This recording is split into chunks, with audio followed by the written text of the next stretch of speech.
Ассалаумағалейкум баршаңызға. Мінекей біз Оренбург, яғни Орынбор қаласындамыз, Россияда. Мына үй арнайы келдік. Қазағымыздың ұстазы. 1913-1918 жылдары қазақтың көрнекті ағартушы ғалымы Ахмет Байтұрсынов тұрған үй.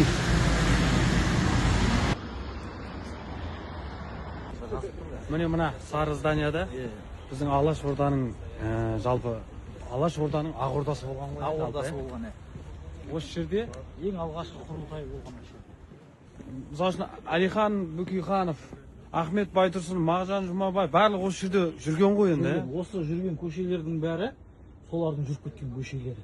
Алла. Біздерді Совет үкіметінің кезінде біздерді қырғыз деп атаған қазақтарды. Ана жазып тұр енді осы. Дом, в котором в 1920-1924 году находился Киргизский центральный исполнительный комитет, первое правительство Казахской СССР. Біздерді ана Киргизия деп атаған ғой, ана кітапта да жазылады, бірақ қазақ Алаш Ордасының мынау. Көріңіздер ғой енді.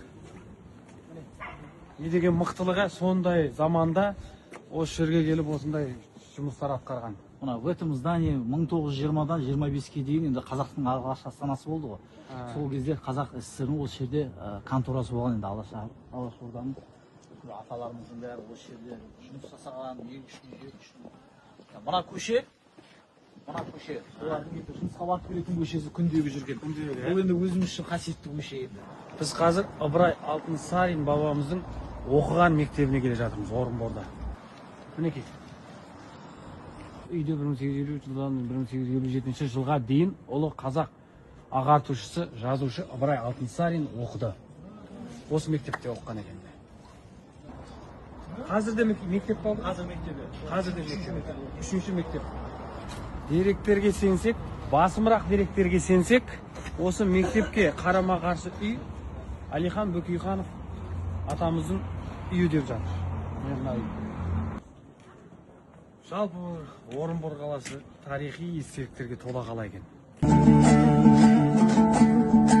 Кесіле жаздап тілімей, үзіле жаздап ділімдей, қиямет қайым жолдармен тұралап жеттім бүгінге. Тағдырдың шәлге сұрағай, көңілде күй боп тұр әлі, бөлініп қалған даламнан, бейіттерін сөз жылады.